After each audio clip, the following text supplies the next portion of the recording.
Tuelekee kaunti namba 34 ambapo tunaarifiwa kwamba nyoka aina ya chatu ambaye alikuwa akisafirishwa jijini Nairobi kutoka Dar es Salaam, Tanzania amenaswa akiwa ndani ya basi la Kidia One Express katika mpaka wa Namanga. Maafisa wa kukagua mizigo waligundua sanduku lisilo la kawaida likiwa na maelezo ya mzigo wa vipuri vya magari, lakini walipofungua sanduku hilo walipata chatu. Tayari dereva wa basi hilo pamoja na utingo wanazuiliwa na watafikishwa mahakamani na kushtakiwa kwa kosa la ulanguzi wa wanyamapori. Katika forodha ya pamoja ya Namanga, mamia ya wakazi walifurika hapa kushuhudia tukio lisilo la kawaida. Joka kubwa aina ya chatu alinaswa akiwa ndani ya mizigo kwenye safari ya kutoka jijini Dar es Salaam kuja jijini Nairobi. Inaarifiwa maafisa wa kukagua mizigo mpakani kwenye shughuli zao za kawaida walifumania mzigo ambao haukuwa wa kawaida ukiwa unasafirishwa kama vipuri vya gari, na baada ya kufungua wakakutana na chatu mkubwa ndani ya kijisanduku hiki. In the normal course of clearance of a passenger bus that was transiting from Tanzania into Nairobi, members of the Joint Operations Committee intercepted a consignment of a box that had been consigned from Tanzania to Kenya, and it is labeled it's said to contain motor vehicle spares.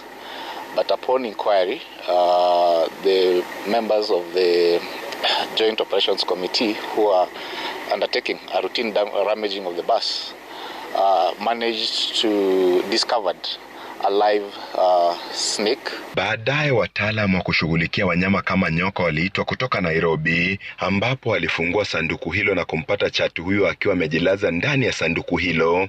And the owner of the consignment has not yet been established, but we have the contacts.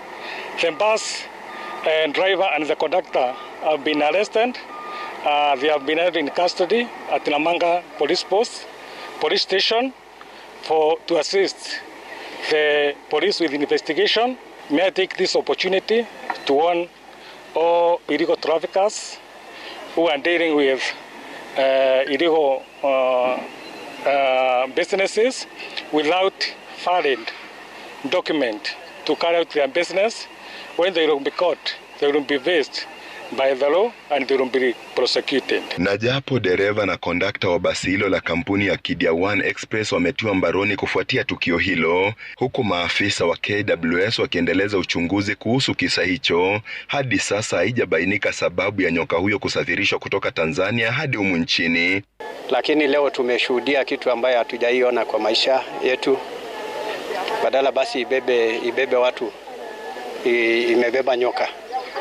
Kwani hamuna nyoka Kenya? Nyoka inasafirishwa kutoka Tanzania kuelekea Nairobi. Lakini hii kampuni ya Kidia itakuwa labda ina mambo moja au mawili ambayo tunatakiwa tuyajue. Maana juzi kati tu haijapita hata miezi mitano, moja ilikamatwa ile pale na bangi. Saizi nyingine imekuja imekamatwa na nyoka. Ni kisa ambacho kinajiri wiki chache baada ya basi lingine la kampuni hiyo kunaswa katika mpaka wa Namanga likisafirisha bangi ya mamilioni ya pesa kuleta jijini Nairobi kutoka taifa hilo jirani. Robert Masai, runinga ya Citizen, Namanga, kaunti ya Kajiado.